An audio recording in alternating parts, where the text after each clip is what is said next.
Mon nom est Claude Marx. Oui. Je prends seulement des notes, mais vous pouvez parler D'accord, mon nom est Claude Marx. Claude Marx. Je suis né le 12 mai 1934 à Nancy.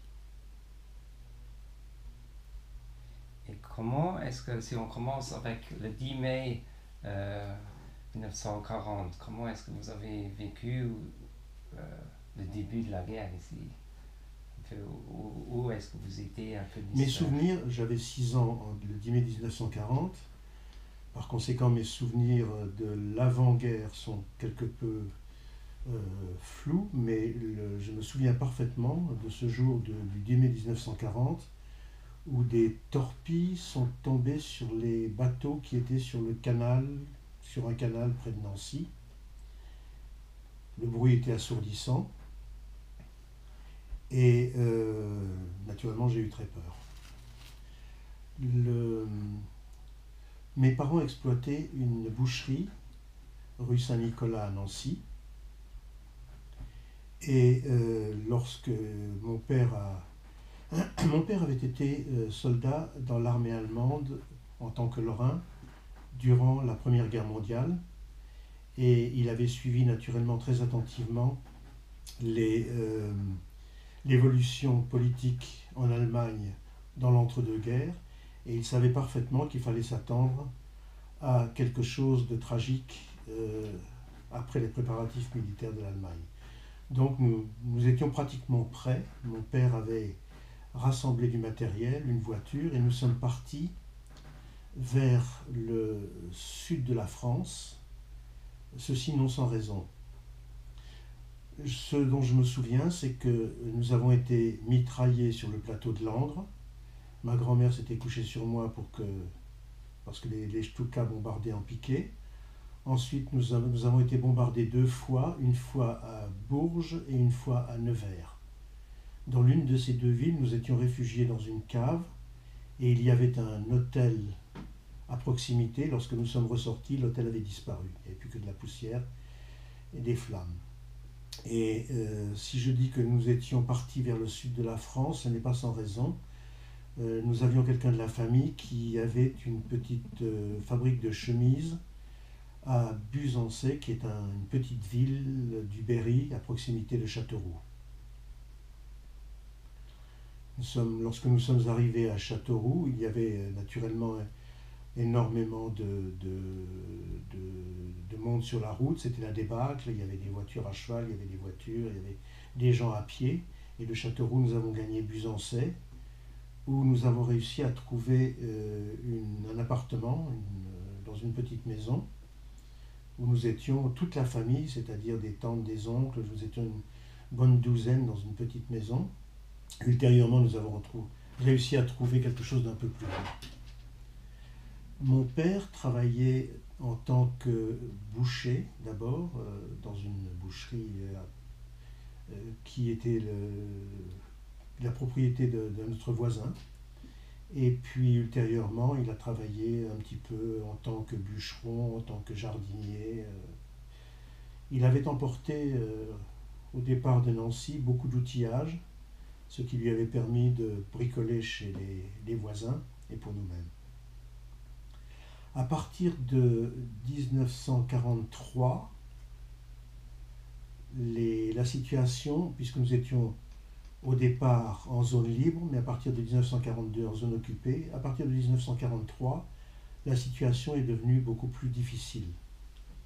Et un soir, les gendarmes de la petite ville de Buzancais sont venus nous prévenir qu'ils étaient convoqués pour le lendemain à 5 heures du matin afin d'effectuer une rafle avec la milice et la Gestapo. Nous sommes donc partis dans la nuit. Mon père a réussi à prévenir tous les gens de la famille et les amis juifs qui devaient être raflés, et tout le monde a pu se sauver. Au fur et à mesure, les rafles se sont faites plus fréquentes, et les voisins chez lesquels je me cachais ont confectionné une petite cachette dans leur grenier en soulevant des planches du parquet, et ils m'ont aménagé une cache qui faisait environ 2 mètres sur 80 centimètres, dans laquelle je restais durant très longtemps lorsque nous savions que les rafles devaient avoir lieu. Entre-temps, j'ai été caché également chez une très vieille dame, et mes parents, eux, n'étaient jamais cachés au même endroit. Au cas où l'un d'eux aurait été pris, l'autre aurait pu s'occuper de moi. Nous avons réussi à surmonter cette période difficile. Il faut dire que la majorité des habitants de Buzancais étaient extrêmement solidaires, et tous, sachant que nous étions juifs cependant, nous ont aidés à nous cacher. Il y a eu divers bombardements, et surtout au mois de juillet 1944, il y a eu le passage d'éléments de la SS 22 Das Reich qui avaient été attaqués aux environs de Tours et qui ont, par vengeance, brûlé une partie de la petite ville de Buzancais, école, gendarmerie, mairie, église, ont pris des otages qu'ils ont enfermés dans l'église, mais ces otages ont réussi à s'échapper par un souterrain qui partait de la crypte de cette église. De 1942 à 44, plusieurs membres de la famille ont été tués ou déportés. Un cousin qui faisait partie de la résistance a été tué en attaquant avec un petit groupe un convoi blindé, et plusieurs autres ont été déportés. Nous sommes revenus en 1945, non point en Lorraine où nous étions auparavant, mais à Paris.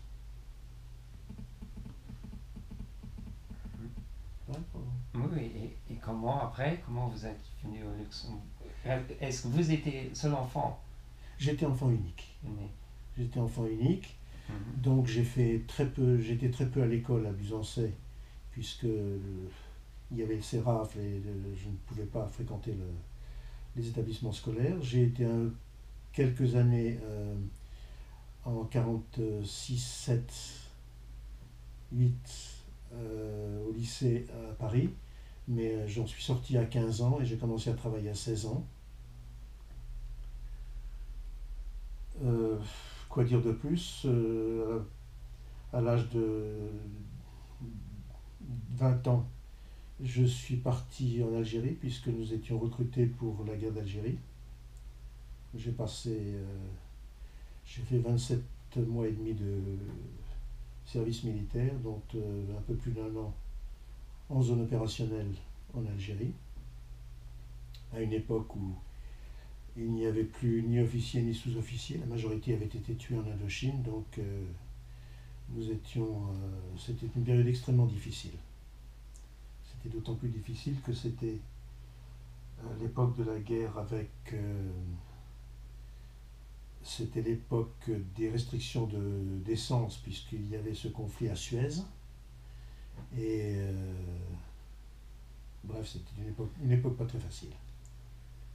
Je me suis marié à Paris avec une jeune fille qui venait de Lorraine également, de Hayange.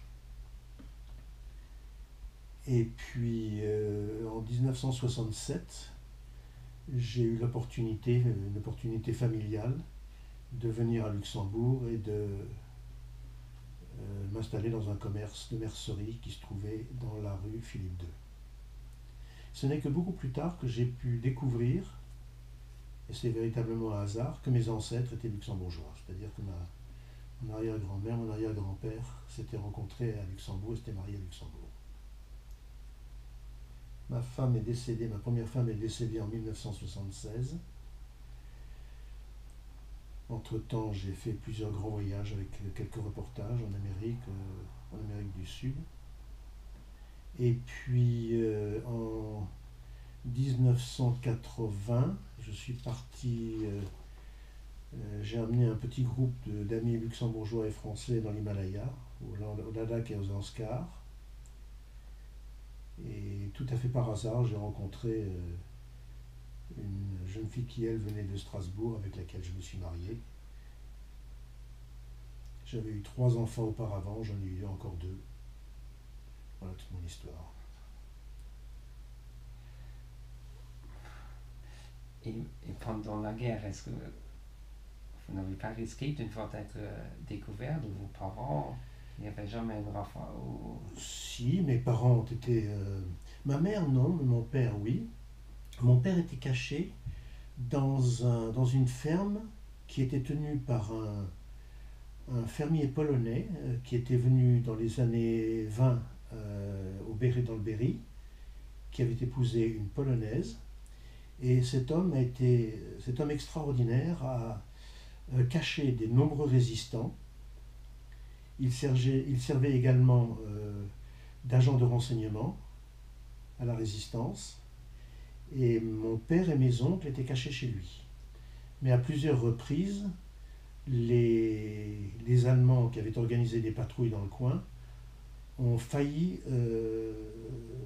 arrêter tout ce beau monde, qui a réussi à se cacher dans un fossé qui était à proximité de la ferme de ce paysan polonais, et ils ont réussi à s'en sortir.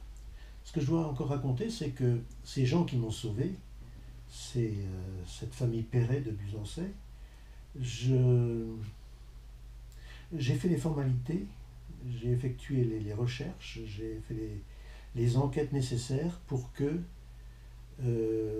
ce couple qui m'avait sauvé soit cité au nom des justes à Yad Vashem. Ces enquêtes, ces recherches ont duré pendant 3 ans. Et au bout de 3 ans, je reçois un coup de fil un soir de Jérusalem d'un monsieur qui me dit: je suis le président de la commission qui a statué sur la famille Perret, donc sur votre demande de médaille des justes pour la famille Perret. Et je suis heureux de vous annoncer que cette médaille leur a été attribuée du fait qu'ils vous ont sauvé. Et puis ce monsieur que j'avais au bout du fil, à un certain moment, me dit: est-ce que je peux te tutoyer? Je dis oui, bien sûr, pourquoi pas, mais puis-je savoir pourquoi? Il me dit oui, tout simplement parce que moi, qui vis maintenant en Israël, qui suis historien, j'étais avec toi pendant la guerre sans que tu le saches. Il dit: j'étais enfant caché également. Mes parents étaient des juifs allemands qui ont été tués dès 1940. J'ai été recueilli par la Croix-Rouge et j'ai été envoyé dans un camp en France qui s'appelle Gurs, duquel la Croix-Rouge m'a retiré et m'a envoyé dans une famille où j'ai été très maltraité.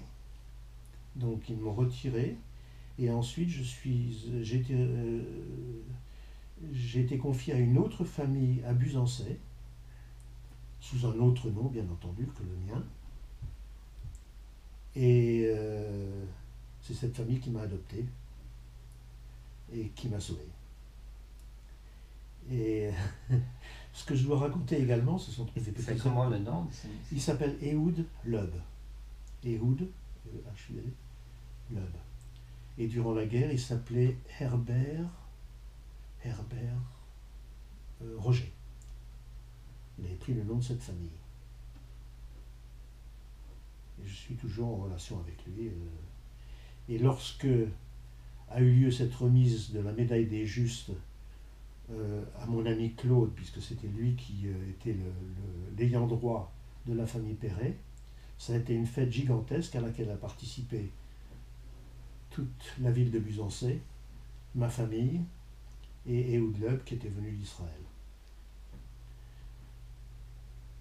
Ce que je veux encore préciser, c'est que lorsque j'ai commencé à me renseigner sur à faire cette enquête sur cette famille Perret, je me suis adressé à la mairie de Buzancais et j'ai demandé s'il y avait quelqu'un qui qui avait écrit une chronique de ce qui s'était déroulé durant la guerre à Busancé. On m'a répondu oui, il y a quelqu'un qui a écrit un livre sur ce qui s'était passé à Busancé durant la guerre. J'ai donc téléphoné à cette personne qui m'a répondu oui, effectivement, j'ai écrit un livre, mais puis-je savoir pourquoi vous vous intéressez à cette histoire? Je lui ai répondu oui, c'est tout simplement parce que j'étais caché durant la guerre à Busancé. Ah, m'a-t-il dit. Et quel est votre nom? J'ai dit je m'appelle Claude Marx. Il y a eu quelques secondes et puis il m'a dit ah, c'est toi, Claudie. C'était mon instituteur pendant la guerre. Il avait 93 ans.